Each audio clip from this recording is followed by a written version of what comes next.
نحمدہ و نصلی علی رسولہ الکریم اما بعد اعوذ باللہ من الشیطان الرجیم بسم اللہ الرحمن الرحیم وَأَعِدُّوا لَهُم مَّا مَسْتَطَعْتُم مِّن قُوَّةٍ وَمِن رِّبَاطِ الْخَيْلِ تُرْهِبُونَ بِهِ عَدُوَّ اللَّهِ وَعْدُوَّكُمْ وَآخَرِينَ مِن دُونِهِمْ لَا تَعْلَمُونَهُمُ اللَّهُ يَعْلَمُهُمْ وَمَا يُنْفِقُوا مِنْ شَيْءٍ فِي سَبِيلِ اللَّهِ يُوَفَّى إِلَيْكُمْ وَأَنْتُمْ لَا تُظْلَمُونَ صدق اللہ مولانا العظیم و صدق رسولہ النبی الکریم لا الہ الا اللہ محمد الرسول اللہ قرۃ عین بک یا رسول اللہ صلی اللہ علیہ وآلہ وسلم لبیک یا رسول اللہ لبیک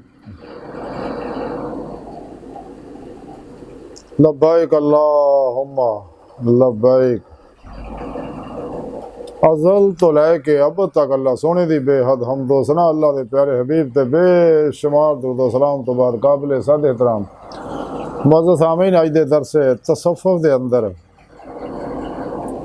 صحت مند زندگی دا ذکر کران گے، یعنی secret to a healthy life. قرآن کریم دی سورہ انفال دی 60ویں آیت پاک جڑی میں تلاوت کرنا تانوں سنن دا شرف حاصل ہویا۔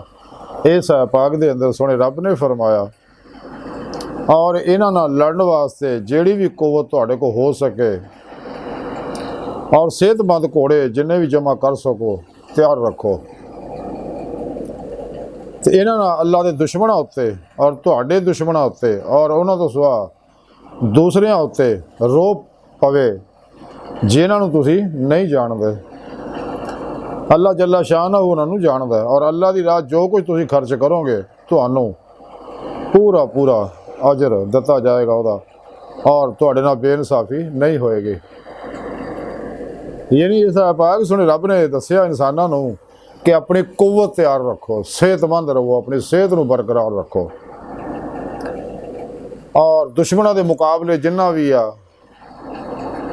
وقت دے تقاضیاں دے مطابق فوجی عسکری قوت اسلحہ زیادہ تو زیادہ بہتر تو بہتر تیار رکھو، تاکہ جڑے اللہ دے دشمن نے اور تہاڈے دشمن نے اور وہ چھپے دشمن جنہاں دے بارے تہانوں خبر نہیں، اللہ نوں پتہ ہے، وہ جاندا ہے، تاکہ تہاڈا انہاں اُتے روب پوے اور وہ بندے دے پت بنے رہن، کدے بھی تہاڈے تے حملہ آور ہو گئے تہانوں تکلیف دینے دی کوشش نہ کرنا۔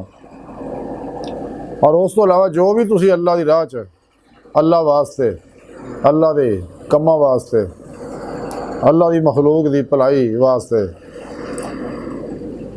خرچ کرو گے تو او دا تہانوں اجر دتا جائے گا، یعنی دنیا وچ بھی دا نفع ملے گا۔ ایک قانون ہے اللہ رب العزت دا کہ جو کچھ بھی انسان اللہ دی راہ چ تقسیم کردا ہے ونڈدا ہے وہ ودنا شروع ہو جاتا ہے۔ ایسے دنیا جی 10 گنا اتنے ہر آدمی دا ودہ ہی ودہ کافر ہے یا منافق ہے 70 ہونا آخر جمع ہو جاتا، لیکن کافرانو آخرت والا بھی اتنے عطا کر دیتا جاتا، لیکن مسلمانوں دا آخر جمع ہو جاتا، اور جن نے خلوص نہ کرتا انہیں گنا ود جاتا۔ یعنی کوئی شخص اگر امیر ہونا چاہتا ہے انہیں چاہیے اللہ راہ چ پیسہ خرچ کرے، پیسہ ودنا شروع ہو جائے گا، علم ونڈے علم ودنا شروع ہو جائے گا، ہنر ونڈے ہنر ودنا شروع ہو جائے گا۔ اللہ حاضر قیاس جیڑی بھی شاہ ونڈے کا ودنی شروع ہو جائے، ایک قانون ہے اللہ کا۔ بہرحال اج صرف اسی صحت دے بارے ذکر کریں گے۔ رب سونے فرمایا کہ اپنی قوت تیار رکھو، اپنے آپ کو صحت مند رکھو، صحت مند رکھو گے تو دشمن تے رو پائے رہے گا۔ عام عملی زندگی بھی غور کر لو تو جڑا کوئی صحت مند ہوئے ڈڈی وکھی صحیح ہوندا ہے تو ہر کوئی انہوں سلام کردا ہے، تو ہر کوئی وہ کو تھوڑا کنی بڑھاوندا ہے، کتے مینوں یہ مرمت نہ کر دے، مینوں کسون نہ پھیرے، ਤੇ ਮੈਨੂੰ ਇਹਨੇ ਛਿੱਲ ਦੇਣਾ। ਤੇ ਜਿਹੜਾ ਮਾੜਾ ਕਮਜ਼ੋਰ ਆ ਹਰ ਉੱਤੇ ਚੜ੍ਹਦਾ, ਕਿਉਂਕਿ ਇੱਕ ਦੁਨੀਆ ਦਾ ਅਸੂਲ ਆ, ਇੱਥੇ ਗਿਰੇ ਭੁੱਖੇ ਮਾੜੇ ਦਾ ਕੋਈ ਨਹੀਂ ਆ, ਸਭ ਖਾਂਦੇ ਪੀਂਦੇ ਤੇ ਜ਼ੋਰਾ ਵੜਦੇ ਤਕੜੇ ਦੇ ਆ। ਇਹ ਆਮ ਦੁਨੀਆ ਦਾ ਕਾਨੂੰਨ ਹੈ। ਤੇ ਸੋਹਣੇ ਰੱਬ ਨੇ ਇਸੇ ਵਾਸਤੇ ਫਰਮਾਇਆ ਕਿ ਆਪਣੇ ਆਪ ਨੂੰ ਕੁਵਤ ਵਾਲਾ ਬਣਾਓ, ਸਿਹਤਮੰਦ ਬਣਾਓ। ਹਦੀਸੇ ਪਾਕ ਦੇ ਅੰਦਰ ਵੀ ਅੱਲਾ ਦੇ ਪਿਆਰੇ ਹਬੀਬ ਸੱਲੱਲਾਹੁ ਅਲੈਹਿ ਵਸੱਲਮ ਵੀ ਫਰਮਾਇਆ ਕਿ ਅੱਲਾ ਸੋਹਣੇ ਨੂੰ ਸਿਹਤਮੰਦ ਮੋਮਨ ਜਿਹੜਾ ਨਾ ਉਹ ਮਹਿਬੂਬ ਹੈ ਔਰ ਪਸੰਦ ਹੈ ਕਮਜ਼ੋਰ ਮੋਮਨ ਦੀ ਨਿਸਬਤ। ਜਿਹੜੀ ਅੱਲਾ ਪਾਕ ਲਿਸਿਆਂ ਬੰਦਿਆਂ ਨੂੰ ਅੱਲਾ ਪਾਕ ਵੀ ਪਸੰਦ ਨਹੀਂ ਕਰਦਾ। ਤੇ ਸਿਹਤ ਅਗਰ ਹੈ ਤੇ ਇਨਸਾਨ ਕਾਮਯਾਬ ਆ। ਸਿਹਤ ਤਿੰਨ ਤਰ੍ਹਾਂ ਦੀ ਹੁੰਦੀ ਹੈ ਕਿ ਜਿਸਮਾਨੀ ਸਿਹਤ, ਇੱਕ ਨਫਸਿਆਤੀ ਸਿਹਤ, ਇੱਕ ਰੂਹਾਨੀ ਸਿਹਤ। ਜਿਸਮਾਨੀ ਸਿਹਤ ਇਹ ਹੈ ਕਿ ਇਨਸਾਨ ਆਪਣੀ ਜ਼ਿੰਦਗੀ ਫਿਤਰੀ ਬਣਾ ਲੈ, ਖਾਣਾ ਪੀਣਾ ਫਿਤਰੀ ਕਰੇ, ਤੇ ਅਗਰ ਗਲਤੀ ਨਾ ਬਿਮਾਰ ਹੋਵੇ ਇਲਾਜ ਵੀ ਹਰਬਲ ਕਰੇ, ਕੈਮੀਕਲ ਦਵਾਈਆਂ ਤੋਂ ਬਚੇ। ਅਗਰ ਨਫਸਿਆਤੀ ਤੌਰ 'ਤੇ ਸਿਹਤਮੰਦ ਰਹਿਣਾ ਚਾਹੁੰਦਾ ਤਾਂ ਆਪਣੀਆਂ ਸੋਚਾਂ ਨੂੰ ਮਸਬਤ ਕਰ ਲਵੇ। ਇਹ ਬੜੀ ਬੁਨਿਆਦ ਆ। ਖਾਣ ਪੀਣ ਨਾਲੋਂ ਵੀ ਜ਼ਿਆਦਾ ਅਹਿਮ ਚੀਜ਼ ਜਿਹੜੀ ਆ ਉਹ ਸਿਹਤ ਹੈ। ਤੇ ਰੂਹਾਨੀ ਤੌਰ 'ਤੇ ਵੀ ਇਨਸਾਨ ਆਪਣੇ ਆਪ ਨੂੰ ਅੱਲਾ ਦਾ ਬਣਾ ਲੇ, ਅੱਲਾ ਰਸੂਲ ਦੇ ਪ੍ਰੋਗਰਾਮ 'ਤੇ ਅਮਲ ਕਰੇ, ਕੁਰਾਨ और सुन्नत ਦੀ रूह ਦੇ ਮੁਤਾਬਕ ਅਮਲ ਕਰੇ, ਜਮਾਅ ਅਹਿਲ ਸੁन्नत व जमात ਦੇ ਨਾਲ ਰਹੇ और अपने पीर मुर्शद को तौहीदी नूरी मोहम्मदी कनेक्शन हासिल करे, ताकि शैतानी नेटवर्क ना रबता टूट के रहमानी मोहम्मदी नूरी नेटवर्क ना रबता हो जाए। इंसान राह मौला मुसाफिर बने और जिस मकसद वास्ते पैदा किया मकसद हासिल करे, यानी अल्लाह का दीदार हासिल करे। दिल दे आने दिल दियाँ अखां ने इस दुनिया में, तो फिर आखिर जनू सिर दियाँ अखां नाल दीदार इलाही नसीब होएगा। खुलियाँ अखां नाल दीदार इलाही इस दुनिया सिर्फ अल्लाह के प्यारे हबीब सल्लल्लाहु अलैहि वसल्लम नाल हुंदा। बाहरों सोहणे रब ने फरमाया कि अपने आप को ताकतवर रखो, सेहतमंद रखो, तो अल्लाह नूं यह पसंद है सेहतमंद।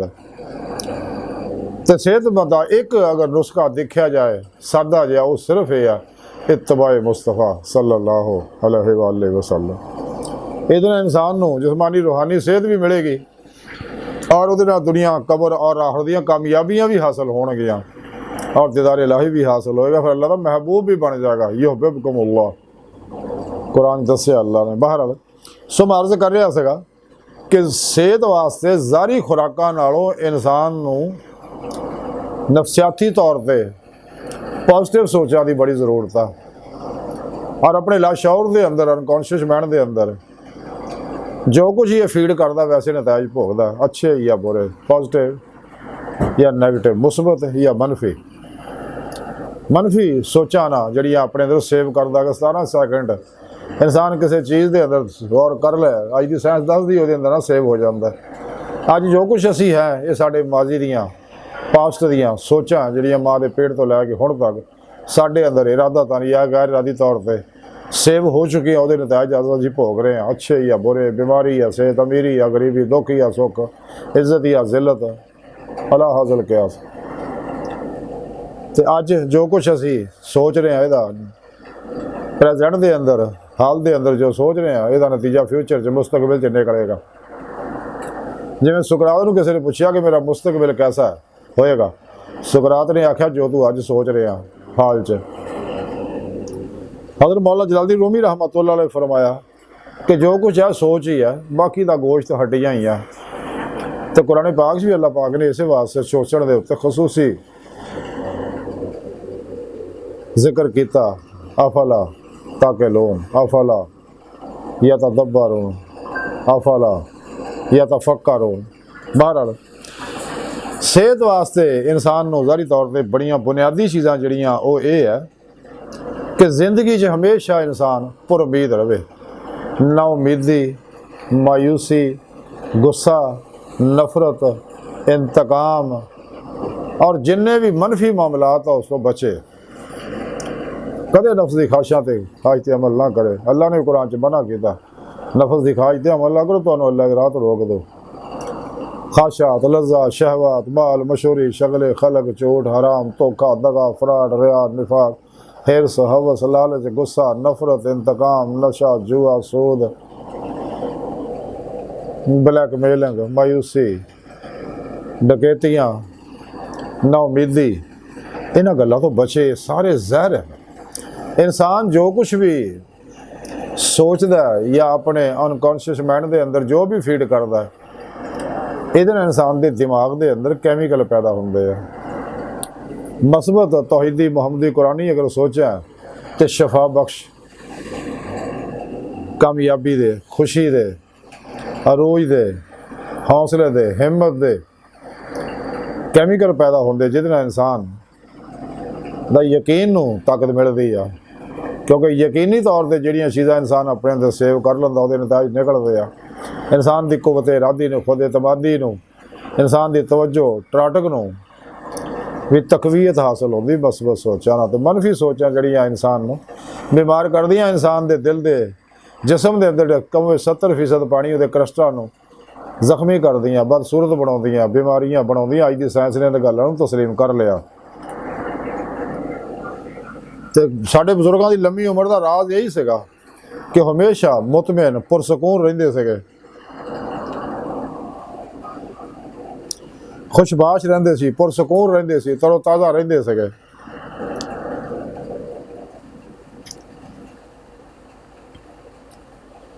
ਤੇ ਇਲਾਜ ਵੀ ਕਰਦੇ ਸੀ ਤੇ ਉਹ ਆਪਣਾ ਇਲਾਜ ਜਿਹੜਾ ਉਹ ਜੜੀ ਬੂਟੀਆਂ ਨਾਲ ਹਰਬਲ ਇਲਾਜ ਕਰਦੇ। ਅੱਜ ਵੀ ਯੂਰਪ ਜਿਹੜਾ ਕੈਮੀਕਲ ਦਵਾਈਆਂ ਤੰਗ ਆ ਕੇ ਹਰਬਲ ਦਵਾਈਆਂ ਦੇ ਪਿੱਛੇ ਆ ਰਿਹਾ, ਕਿਉਂਕਿ ਜਿਸ ਤਰ੍ਹਾਂ ਕੈਮੀਕਲ ਹੀ ਦਵਾਈਆਂ ਸਾਈਡ ਇਫੈਕਟ ਪੈਦਾ ਕਰਦੀਆਂ ਨੇ, ਮਜ਼ੀਦ ਨਵੀਆਂ ਬਿਮਾਰੀਆਂ ਪੈਦਾ ਕਰਦੀਆਂ, ਇੱਦਾਂ ਹੀ ਜਿਹੜੀਆਂ ਇਨਸਾਨ ਦੇ ਅੰਦਰ ਮਨਫੀ ਸੋਚਾਂ ਜਾਂ ਕਾਇਨਾਤੀ ਕਾਸਮਿਕ ਐਨਰਜੀਆਂ ਜਿਹੜੀਆਂ ਇਨਸਾਨ ਇਹਨਾਂ ਨਾਲ ਅਗਰ ਇਲਾਜ ਕਰਦਾ, ਜਾਂ ਜਿਹੜੇ ਗੈਰ ਮੁਸਲਮ ਹੈ ਜਿਹੜੇ ਇਹਨਾਂ ਐਨਰਜੀਆਂ ਨਾਲ ਇਲਾਜ ਕਰਦੇ ਨੇ, ਤੇ ਉਹਨਾਂ ਦੇ ਵੀ ਸਾਈਡ ਇਫੈਕਟ ਮੌਜੂਦ ਹੈ। ਕਿਉਂਕਿ ਕਾਇਨਾਤ 'ਚ ਪੋਜ਼ੀਟਿਵ ਨੈਗੇਟਿਵ ਤਮਾਮ ਐਨਰਜੀਆਂ ਮੌਜੂਦ ਆ। ਕਾਇਨਾਤ ਦੀ ਹਰ ਸ਼ੈ 'ਚੋਂ, ਹਰ ਜਾਨਦਾਰ ਦੇ ਐਟਮਾਂ 'ਚੋਂ ਔਰ ਕੁਆਂਟਮ ਜ਼ਰਾਤ 'ਚੋਂ ਜੋ ਵੀ ਐਨਰਜੀਆਂ ਨਿਕਲ ਰਹੀਆਂ ਨੇ, ਇਹ ਸਭ ਇਸੇ ਕਾਇਨਾਤ 'ਚ ਫੈਲੀਆਂ। ਇਹਦੇ ਸਾਈਡ ਇਫੈਕਟ ਹੈ। ਇਸ ਵਾਸਤੇ ਕੈਮੀਕਲ ਅਦਵਿਆ ਤੋਂ ਬਚਿਆ ਰਹਿਣਾ ਚਾਹੀਦਾ। ਔਰ ਕੈਮੀਕਲ ਔਰ ਗੈਰ ਫਿਤਰੀ ਇਲਾਜ ਜਿਹੜੇ ਨੇ, ਜਿੰਨੇ ਵੀ ਗੈਰ ਮੁਸਲਮ ਕਰਦੇ ਨੇ, ਕਾਫਰ ਮੁਨਾਫਿਕ ਕਰਦੇ ਨੇ, ਇਹਨਾਂ ਇਲਾਜਾਂ ਤੋਂ ਬਚਣਾ ਚਾਹੀਦਾ। ਤੇ ਖਾਣਾ ਪੀਣਾ ਉਹ ਸਾਦਾ ਹੋਣਾ ਚਾਹੀਦਾ। ਸੁਨਨਤ ਮੁਸਤਫਾ ਸੱਲੱਲਾਹੁ ਅਲੈਹਿ ਵਸੱਲਮ ਦੇ ਮੁਤਾਬਕ ਇਨਸਾਨ ਨੂੰ ਕਰ ਲੈਣਾ ਚਾਹੀਦਾ ਔਰ ਖਲਕੇ ਖੁਦਾ ਦਾ ਭਲਾ ਕਰਨਾ ਚਾਹੀਦਾ। ਅਗਰ ਇਹਨਾਂ ਚੀਜ਼ਾਂ 'ਤੇ ਅਮਲ ਕਰੇਗਾ, ਇਨਸ਼ਾ ਅੱਲਾਹ ਜ਼ਿੰਦਗੀ ਜਿਹੜੀ ਆ ਸਿਹਤਮੰਦ ਹੋ ਜਾਏਗੀ ਔਰ ਉਮਰ ਲੰਮੀ ਹੋ ਜਾਏਗੀ, ਤੇ ਦੋਨਾਂ ਜਹਾਨਾਂ ਦੀਆਂ ਕਾਮਯਾਬੀਆਂ ਹਾਸਲ ਹੋਣਗੀਆਂ। ਇਨਸਾਨ ਨੂੰ ਚਾਹੀਦਾ ਕੁਰਾਨ ਔਰ ਸੁਨਨਤ ਦੀ ਹਰ ਰੂਹ ਦੇ ਮੁਤਾਬਕ ਅਮਲ ਕਰੇ। ਆਪਣੇ ਖਾਣੇ ਦੇ ਅੰਦਰ ਸਲਾਦ ਇਸਤੇਮਾਲ ਕਰੇ, ਖਾਣਾ ਸੁਨਨਤ ਦੇ ਮੁਤਾਬਕ ਖਾਵੇ। ਜਿਵੇਂ ਅੱਲਾਹ ਦੇ ਪਿਆਰੇ ਨਬੀ ਨੇ ਫਰਮਾਇਆ ਕਿ ਪੇਟ ਦੇ 3 ਹਿੱਸੇ ਕਰੋ, ਇੱਕ ਖਾਣਾ, ਇੱਕ ਪਾਣੀ ਤੇ ਇੱਕ ਖਾਲੀ ਰੱਖੋ, ਤੇ ਖਾਧੇ ਉੱਤੇ ਨਾ ਖਾਵੋ ਕਦੇ ਵੀ। ਇਸੇ ਵਾਸਤੇ ਬਜ਼ੁਰਗਾਂ ਆਖਿਆ ਖਾਧੇ ਉੱਤੇ ਖਾਇਆ ਤੇ ਅਗਲਾ ਵੀ ਗਵਾਇਆ, ਯਾਨੀ ਅਗਲਾ ਹਜ਼ਮ ਨਹੀਂ ਹੋਇਆ ਤੇ ਅਗਲਾ ਸ਼ੁਰੂ ਹੋਇਆ। ਕਮ ਅਜ਼ ਕਮ 5-6 ਘੰਟੇ ਬਾਅਦ ਇਨਸਾਨ ਨੂੰ ਖਾਣਾ ਚਾਹੀਦਾ। ਉਸ ਤੋਂ ਇਲਾਵਾ ਹਫ਼ਤੇ 'ਚ 1-2 ਵਾਰੀ ਰੋਜ਼ੇ ਵੀ ਰੱਖਣੇ ਚਾਹੀਦੇ ਅਗਰ ਸਿਹਤ ਜਵਾਬ ਦੇਵੇ, ਇਜਾਜ਼ਤ ਦੇਵੇ। ਤੇ ਫਾਕਾ ਕਸ਼ੀ ਦੇ ਨਾਲ ਇਨਸਾਨ ਦੇ ਅੰਦਰ ਐਸੇ ਕੈਮੀਕਲ ਪੈਦਾ ਹੁੰਦੇ ਆ ਸਿਹਤਮੰਦ, ਜਿਹੜੇ ਇਨਸਾਨ ਨੂੰ ਸਿਹਤ ਦਿੰਦੇ ਆ ਔਰ ਬਿਮਾਰੀਆਂ ਤੋਂ ਬਚਾਉਂਦੇ ਔਰ ਬਿਮਾਰੀਆਂ ਦੀਆਂ ਜ਼ਹਿਰੀਲੀਆਂ ਐਨਰਜੀਆਂ ਔਰ ਕੈਮੀਕਲਾਂ ਨੂੰ ਉਹ ਜ਼ਾਇਆ ਕਰ ਦਿੰਦੇ ਨੇ। ਤੇ ਇਨਸਾਨ ਨੂੰ ਚਾਹੀਦਾ ਹਮੇਸ਼ਾ ਅੱਛਾ ਦੇਖੇ, ਅੱਛਾ ਬੋਲੇ, ਅੱਛਾ ਸੋਚੇ, ਅੱਛਾ ਦੇਖੇ, ਅੱਛਿਆਂ ਨਾਲ ਹੀ ਤਾਲੁਕ ਰੱਖੇ, ਬੁਰਿਆਂ ਬੰਦਿਆਂ ਤੋਂ ਦੂਰ ਰਹੇ, ਤਾਂ ਕਿ ਉਹਨਾਂ ਦੇ ਅਸਰਾਤ ਜਿਹੜੇ ਇਨਸਾਨ ਤੇ ਉੱਤੇ ਨਾ ਹੋਣ। ਜਾਨਵਰਾਂ ਦਾ, ਪਰਿੰਦਿਆਂ ਦਾ ਭਲਾ ਕਰੇ ਜਿੰਨਾ ਵੀ ਹੋ ਸਕਦਾ, ਤੇ ਆਪਣੇ ਖਾਣੇ ਪੀਣੇ ਵਿੱਚ ਸਾਦੀਆਂ ਔਰ ਫਿਤਰੀ ਗਿਜ਼ਾਵਾਂ ਖਾਵੇ। ਅਸੀਂ ਮਿੱਟੀ ਦੇ ਬਣੇ, ਮਿੱਟੀ ਦੇ ਰਹਿਣੇ, ਮਿੱਟੀ ਜਾਣਾ ਸਾਡਾ ਖਾਣਾ ਪੀਣਾ ਸੋਏ ਰੱਬ ਨੇ ਮਿੱਟੀ 'ਚ ਰੱਖਿਆ। ਸਬਜ਼ੀਆਂ, ਫਲ, ਮੇਵਾਜਾਤ, ਮਿਨਰਲ, ਪਾਣੀ ਆ, ਨਮਕ ਆ, अल्लाह हासिल किया हर शै अल्लाह ने इस ज़मीन च रखी। ये चीज़ां फितरी मुनासिब मकदार च इस्तेमाल करना, इंसान बीमारियां तो बचिया रहेगा। तमाम नबी वली यही इस्तेमाल करते गए हैं। तो इस तो अलावा बाजारी शैवां जिन्ने बाजारी खाने आ, प्रोसैस खाने आ, कैमिकली जिन्ने भी ने और कैमिकल दवाइयां, इन्हां तो हद तो सा इंसान नूं बचना चाहिए। सब्जियां दालां ज़्यादा इस्तेमाल करना चाहिए। हफ्ते 'च 1-2 वारी ज़्यादा गोश्त खाना चाहिए। मच्छी का गोश्त जिहड़ा ਇਹ ਜ਼ਿਆਦਾ ਇਸਤੇਮਾਲ ਕਰਨਾ ਚਾਹੀਦਾ। ਇਨਸਾਨ ਦੀ ਸਿਹਤ ਵਾਸਤੇ ਇੰਤਹਾਈ ਫਾਇਦੇਮੰਦ ਹੈ। ਤੇ ਸਿਹਤ ਵਾਸਤੇ ਬੇਸ਼ੁਮਾਰ ਅਸੀਂ ਗੱਲਾਂ ਦੱਸਦੇ ਰਹਿੰਦੇ ਹਾਂ। ਰੂਹਾਨੀ ਇਲਾਜ ਵੀ ਕਰਨੇ ਆ, ਆਨਲਾਈਨ ਫ੍ਰੀ ਦੁਨੀਆ ਭਰ ਦੇ ਵਿੱਚ ਇਲਾਜ ਕਰਨੇ ਆ। ਅਗਰ ਕੋਈ ਇਲਾਜ ਕਰਨਾ ਚਾਹੁੰਦਾ ਤੇ ਉਸ ਸਾਡੇ ਐਲੋਪੈਥੀ ਹਸਪਤਾਲ 'ਚ ਦਾਖਲਾ ਲੈ ਲਵੇ ਫਾਰਮ ਲੈ ਕੇ। ਤੇ ਔਰ ਉਸ ਤੋਂ ਇਲਾਵਾ ਜਿਹੜੇ ਇਹ ਰੂਹਾਨੀ ਇਲਮ ਸਿੱਖਣਾ ਚਾਹੁੰਦੇ ਆ ਫਰੀ, ਉਹ ਜਿੱਥੇ ਮਰਜ਼ੀ ਪੂਰੀ ਦੁਨੀਆ 'ਚ ਬੈਠੇ ਆਨਲਾਈਨ ਸਾਡੇ ਕੋਲ ਇਹ ਇਲਮ ਸਿੱਖ ਸਕਦੇ ਆ। ਔਰ ਜਿਹਨੇ ਮੁਰੀਦੀਨ ਆ ਆਨਲਾਈਨ ਰੂਹਾਨੀ ਅਸਬਾਕ ਵੀ ਲੈ ਰਹੇ ਲੈਂਦੇ ਰਹਿੰਦੇ ਆ। ਬਹਰਹਾਲ ਇਨਸਾਨ ਨੂੰ ਚਾਹੀਦਾ ਕਿ ਜਿਹੜਾ ਪ੍ਰੋਗਰਾਮ ਅੱਲਾਹ ਪਾਕ ਨੇ ਸਾਡੇ ਵਾਸਤੇ ਤਜਵੀਜ਼ ਕੀਤਾ ਫਿਤਰੀ ਕੁਰਾਨ ਹੀਲਿੰਗ ਦਾ, ਕੁਰਾਨ ਥੈਰੇਪੀ ਦਾ, ਤਿਬੇ ਮੁਹੰਮਦੀ ਸੱਲੱਲਾਹੁ अलैहि वसल्लम ਦਾ ਇਲਾਜ ਬਿਲ ਕੁਰਾਨ और सुन्नत ਦਾ, ਇਹ ਫਿਤਰੀ ਇਲਾਜ ਹੈ। ਇਸ ਤੋਂ ਇਲਾਵਾ ਸਾਰੇ ਗੈਰ ਫਿਤਰੀ ਇਲਾਜ ਹੈ, ਕਿਉਂਕਿ ਇਹ ਇਲਾਜ ਬਰਾਹ ਰਾਸਤ ਉਸ ਨੂਰ ਅੱਲਾ ਸ਼ਾਫੀ ਦੇ ਉਹਨਾਂ ਅਨਵਾਰ ਤੋਂ ਕੀਤਾ ਜਾਂਦਾ ਜਿਹਦੇ ਕਾਇਨਾਤ ਦੇ ਅੰਦਰ ਇਹ ਅਕਸੀ ਜ਼ਹੂਰਾਤ ਹੈ, ਤੇ ਉਹਦਾ ਕੋਈ ਸਾਈਡ ਇਫੈਕਟ ਨਹੀਂ ਹੈ। ਕਿਉਂਕਿ ਇਹ ਜਿੰਨੇ ਵੀ ਗੈਰ ਫਿਤਰੀ ਇਲਾਜ ਕਰਨ ਵਾਲੇ ਇਨਸਾਨ ਦੇ ਅੰਦਰੋਂ ਮਨਫੀ ਨੈਗੇਟਿਵ એનર્ਜੀਆਂ ਨੂੰ ਮਰੀਜ਼ ਦੇ ਅੰਦਰੋਂ ਕੱਢ ਦਿੰਦੇ ਆ, ਲੇਕਿਨ ਆਪਣੇ ਕੁਫਰ و ਮੁਨਾਫਕਤ ਦੇ ਜਰਾਸੀਮ ਵੀ ਨਾਲ ਹੀ ਅੰਦਰ ਮੁੰਤਕਿਲ ਕਰ ਦਿੰਦੇ ਆ। ਇਸ ਵਾਸਤੇ ਐਸੇ ਲੋਕ ਇਸਲਾਮ ਦੇ ਪਾਸੇ ਨਹੀਂ ਆਉਂਦੇ। ਜੇ ਆਉਂਦੇ ਆ ਤੇ ਪੂਰੇ ਨਹੀਂ ਆਉਂਦੇ, ਹਾਲਾਂਕਿ ਅੱਲਾ ਦਾ ਹੁਕਮ ਆ ਦਿਨ 'ਚ ਪੂਰੇ ਦਾਖਲ ਹੋ ਜਾਓ। ਬਹਰਹਾਲ ਤੇ ਜਿਹੜਾ ਐਲੋਪੈਥੀ ਤਿਬੇ ਮੁਹੰਮਦੀ ਸੱਲੱਲਾਹੁ अलैहि वसल्लम ਦਾ ਇਲਾਜ ਆ, ਇਹ એનર્ਜੀਆਂ ਨੈਗੇਟਿਵ એનર્ਜੀਆਂ ਨੂੰ ਜਲਾ ਦਿੰਦਾ। ਬਿਮਾਰੀਆਂ ਦੀ ਵਜ੍ਹਾ ਇਹ ਹੀ ਹੈ ਕਿ ਜਿਹੜੀਆਂ ਇਨਸਾਨ ਦੀਆਂ ਮਨਫੀ ਸੋਚਾਂ ਜਿੱਥੋਂ ਬਿਮਾਰੀਆਂ ਸ਼ੁਰੂ ਹੁੰਦੀਆਂ ਨੇ, ਇਹ ਜਦੋਂ ਇਨਸਾਨ ਦੇ ਸੈੱਲ ਦੇ ਦਿਮਾਗ ਜਿਹੜਾ DNA ਔਰ ਜੀਨ ਤੱਕ ਪਹੁੰਚ ਜਾਂਦੇ ਉਹਦੇ ਅਸਰਾਤ, ਤੇ ਉੱਥੋਂ ਬਿਮਾਰੀਆਂ ਸ਼ੁਰੂ ਹੋ ਜਾਂਦੀਆਂ। ਤੁਸੀਂ ਦੇਖ ਲਓ ਕਈ ਲੋਕ ਐਸੇ ਆ ਉਹ ਦਵਾਈਆਂ ਵੀ ਖਾਈ ਜਾਂਦੇ ਨੇ, ਖਾਣਾ ਪੀਣਾ ਵੀ ਚੰਗੇ ਤੋਂ ਚੰਗਾ ਹੈ, ਲੇਕਿਨ ਬਿਮਾਰੀਆਂ ਫੇਰ ਨਹੀਂ ਜੰਮ ਜਾਂਦੀਆਂ, ਛੱਡ ਦਿੰਦੇ ਆ ਬਿਮਾਰੀ ਫੇਰ ਸ਼ੁਰੂ। ਉਹਦੀ ਵਜ੍ਹਾ ਜਿਹੜੀ ਅਸਲ ਵਜ੍ਹਾ ਉਹਨੂੰ ਦੂਰ ਨਹੀਂ ਕਰਦੇ। ਉਹਦੀ ਅਸਲ ਵਜ੍ਹਾ ਇਹ ਆ ਕਿ ਇਨਸਾਨ ਦੇ ਜਿਹੜੇ ਸੈੱਲ ਦੇ ਖਲੀਏ ਦੇ ਦਿਮਾਗ DNA ਜਿਹੜਾ ਔਰ ਜੀਨ ਦੇ ਅੰਦਰ ਜੋ ਕੁਝ ਪਹੁੰਚ ਚੁੱਕੀ ਗੰਦਗੀ, ਜਦ ਤੱਕ ਉਹ ਨਾ ਕੱਢੀ ਗੱਲ ਨਹੀਂ ਬਣਨੀ। ਉਹਨੂੰ ਜ਼ਾਇਆ ਕਰਨਾ ਜ਼ਰੂਰੀ ਹੈ। ਤੇ ਫਿਰ ਕਿਸੇ ਦਵਾਈ ਦੀ ਲੋੜ ਨਹੀਂ। ਐਲੋਪੈਥੀ ਇਲਾਜ ਬਗੈਰ ਦਵਾਈਆਂ ਤੋਂ ਹੈ, ਫਿਤਰੀ ਔਰ ਸਾਇੰਸੀ ਇਲਾਜ ਹੈ, ਇਹ ਕੁਰਾਨੀ ਇਲਾਜ ਹੈ। ਇਸ ਵਾਸਤੇ ਆਪਣੀ ਜ਼ਿੰਦਗੀ ਨੂੰ ਬਿਹਤਰ ਕਰਨ ਵਾਸਤੇ ਇਨਸਾਨ ਨੂੰ ਚਾਹੀਦਾ ਸੈਰ ਔਰ ਵਰਜਿਸ਼ ਨੂੰ ਮਾਮੂਲ ਬਣਾਏ, ਤੇ ਹਫ਼ਤੇ 2 ਹਫ਼ਤੇ ਬਾਅਦ ਫਿਜ਼ੀਓਥੈਰੇਪੀ ਵੀ ਕਰਦਾ ਰਹੇ ਜਾਂ ਕਰਾਉਂਦਾ ਰਹੇ, ਤੇ ਔਰ ਸੈਰ ਵਰਜਿਸ਼ ਦੌੜ ਨੂੰ ਮਾਮੂਲ ਬਣਾਏ, ਤੇ ਔਰ ਪਸੀਨਾ ਲਿਆਵੇ। ਕਮ ਅਜ਼ ਕਮ ਵੀ ਦਿਨ 'ਚ 1 ਦਫਾ ਪਸੀਨਾ ਇਨਸਾਨ ਨੂੰ ਜ਼ਰੂਰੀ ਚਾਹੀਦਾ। ਆਪਣੇ ਪੂਰੇ ਜਿਸਮ ਦੀ ਮਾਲਿਸ਼ ਵੀ ਕਰੇ, ਤੇ ਖਾਣ ਪੀਣ ਦੇ ਅੰਦਰ ਚਟਨੀ ਦਾ ਜ਼ਰੂਰ ਇਸਤੇਮਾਲ ਕਰੇ, ਯਾਨੀ ਪੁਦੀਨਾ, ਅਦਰਕ, ਲਸਣ ਔਰ ਲੀਮੋ ਵਗੈਰਾ ਦੀ ਚਟਨੀ ਜਿਹੜੀ ਆ ਨਾ, ਇਹ ਇਸਤੇਮਾਲ ਲਾਜ਼ਮੀ ਕਰੇ ਹਰ ਖਾਣੇ ਦੇ ਅੰਦਰ। ਤੇ ਆਮ ਮਸ਼ਰੂਬਾਤ ਜਿਹੜੇ ਆ ਕੋਲਡ ਡਰਿੰਕਾਂ ਤੋਂ ਬਚੇ, ਸ਼ਿਕੰਜਵੀ, ਸੱਤੂ, ਲੱਸੀ ਵਗੈਰਾ ਦਾ ਇਸਤੇਮਾਲ ਕਰੇ। ਗਿਜ਼ਾ ਜਿਹੜੀ ਉਹ ਮਤਵਾਜ਼ਨ ਖਾਵੇ और अच्छी कोचिंग हासिल करे, अच्छी काउंसलिंग हासिल करे। असी ऑनलाइन वर्कशॉप शुरू की हुई है, अगर कोई दाखला चाहता तो लै सकता, सीख भी सकता। तो अपने खाने पीने के बर्तन जोड़े मूँह कोशिश करे कच्चे इस्तेमाल करे। तो और फल सब्जियां जड़ियाँ खास तौर पर सबज पत्ते वाली सब्जियां, अनाज, दालें वगैरह और फलों वगैरह का इस्तेमाल ज़्यादा करे, और कोशिश करे अपने सब्जियां फल जड़े आ इलाकाई होण, मौसमी होण, और खेलों में हिस्सा लवे, तैराकी वगैरह की आदत बनावे, मेवाजात का इस्तेमाल करे, शुक्रगुजारी की जिंदगी करे, गुस्से, नफरत, इंतकाम तो बचे, लोगों को माफ़ करे, तो खुशबाश रवे हर वेले, तो दूजियां भी खुश रखे, अपने प्यारिਆਂ ਨਾਲ वक्त गुजारे, ज़हनी दबाव तो, डिप्रेशन तो, एंगजाइटी वगैरह तो और दीगर ऐसिया मनफी बीमारियां जड़ियाँ उन्हों तो बचे।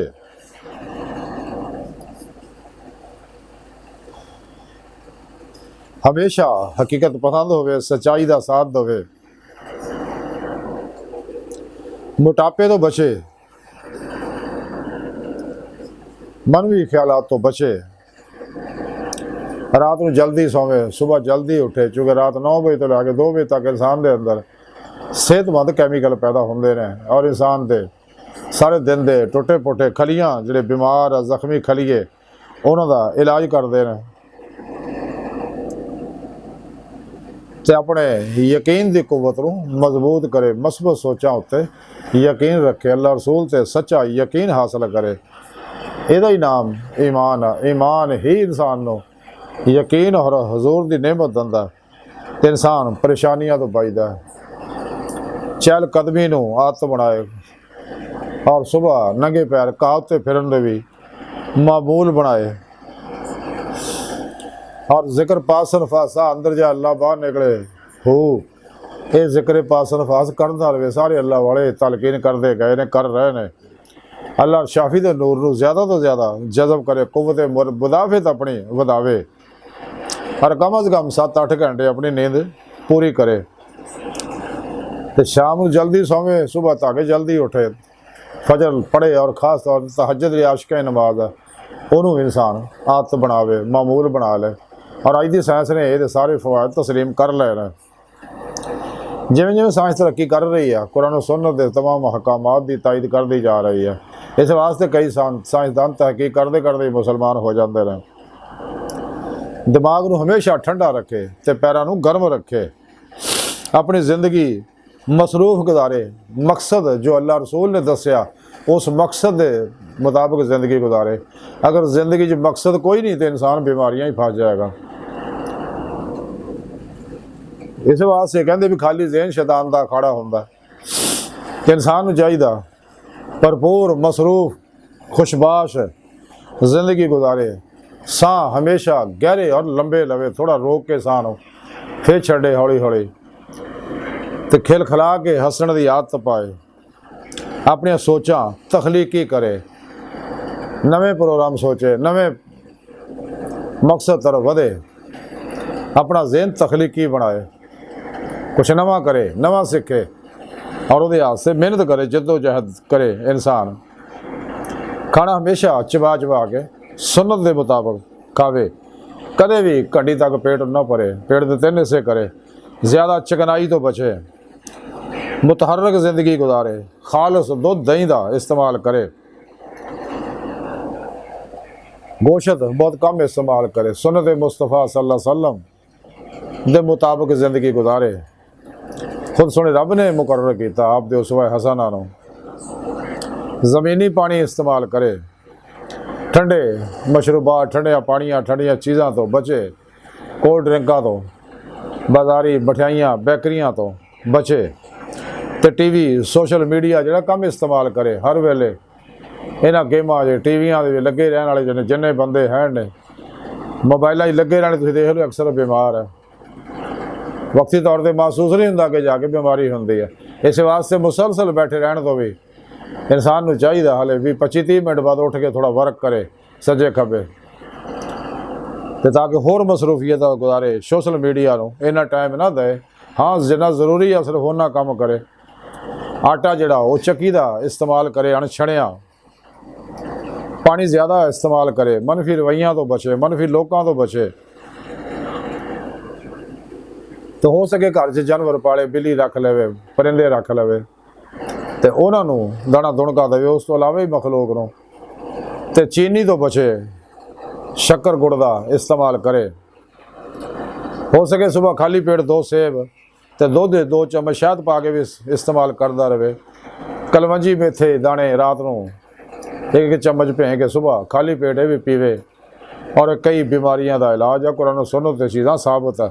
फ्रिज के खाणिਆਂ तो परहेज़ करे, खाना खाते वक्त पुरसकून रहे, मुतमैन रहे और इस दौरान खाण पीण के दौरान कोई टीवियां मोबाइलों के पासे ध्यान ना करे और हथ धोने का मामूल बनाए। खाने तो पहला भी हथ धोवे, बाद कुरलियाँ भी करे। खाण के दौरान पानी कम इस्तेमाल करे, हो सकता खाने तो आधा घंटा पानी पहला पी ले। तो सिर्फ जरूरी अगर पानी जिन्ना जरूरत है उन्ना पीवे, खाने तो बाद पानी ना पीवे, कम से कम घंटा 1.5 घंटा बाद जाके पानी पीवे खाने तो बाद। फिर देख लो जिन्ने जानवर है तो खाने के नाल पानी नहीं पीते, चारा खाते या पानी नहीं पीते। ये बेशुमार फवायद है, जिन्ना चबा चबा खाएगा उन्ना लवाब ज़्यादा वो मिक्स होएगा, खाना जड़ा मिक्स होएगा। खाना जड़ा دند لانے سوا دتا کہ چبا چبا بہتے دند ہے نہیں، تو جنہ چبا چبا کھائے گا اُنہ انسان واسطے صحت ہے بہتر ہے، اور خاص طور پہ دوپہر دو کیلولا بھی کرے، کیونکہ آپ صلی اللہ علیہ وسلم کی سنت ہے خون نو گندا ہونے تو بچائے، کولیسٹرول یورک ایسڈ جڑا ہے کنٹرول رکھے، اپنے کام خود کرنے کی کوشش کرے۔ تے انسان نو چاہیے اگر غلطی نہ کوئی بیماری آ بھی جاوے تے انہوں چاہیے اللہ پیتھی فطری جڑا سائنسی علاج ہے، قرآن ہیلنگ دا، قرآن تھراپی دا علاج بالقرآن و سنت دا وہ علاج کرے، کیونکہ سائڈ افیکٹ تو پاک علاج ہے، اور یہ وہ علاج ہے جو اللہ سونے نے مقرر کیتا، اور 1,24,000 نبی کر دے گئے، تمام زندہ دل علماء مشائخ تمام مومن یہی علاج ہونے تائیں کر دے گئے نے، کر رہے نے۔ یہ نویاں نویاں دوائیاں کیمیکلیاں اج چلیاں نے، بہرحال اگر کوئی اچھی تحقیق ہے سائنس دی جڑی قرآن و سنت کے مطابق ہے، وہ تو حکمت ہے مومن دی گم شدہ میراث اللہ دے پیارے نبی صلی اللہ علیہ وسلم کا حکم ہے، انہوں لے لو۔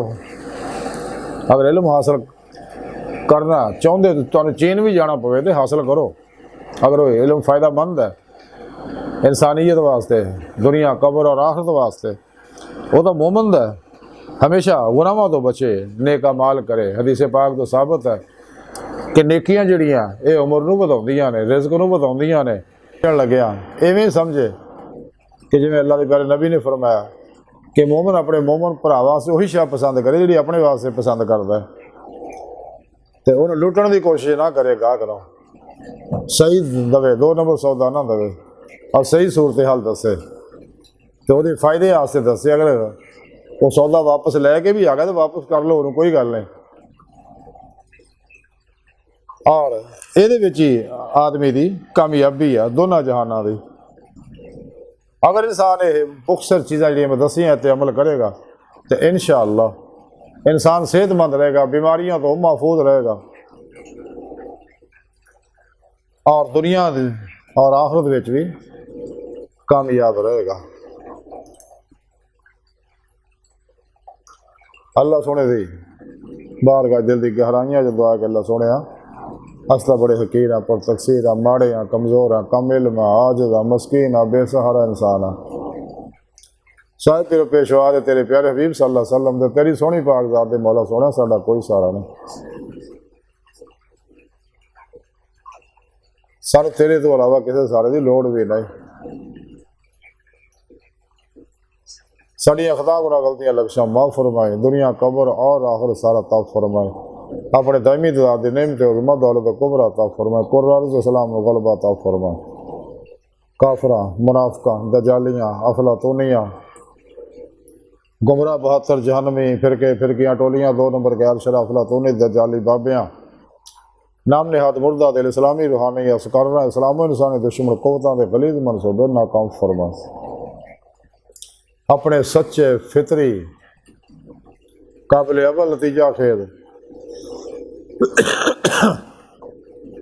پیغام قرآن و سنت فقہ تصوف دنیا دے ہر انسان تک پہنچاؤنا، انہاں دی روح دے مطابق قلب نہ عمل کرنے والا بندہ بنائے۔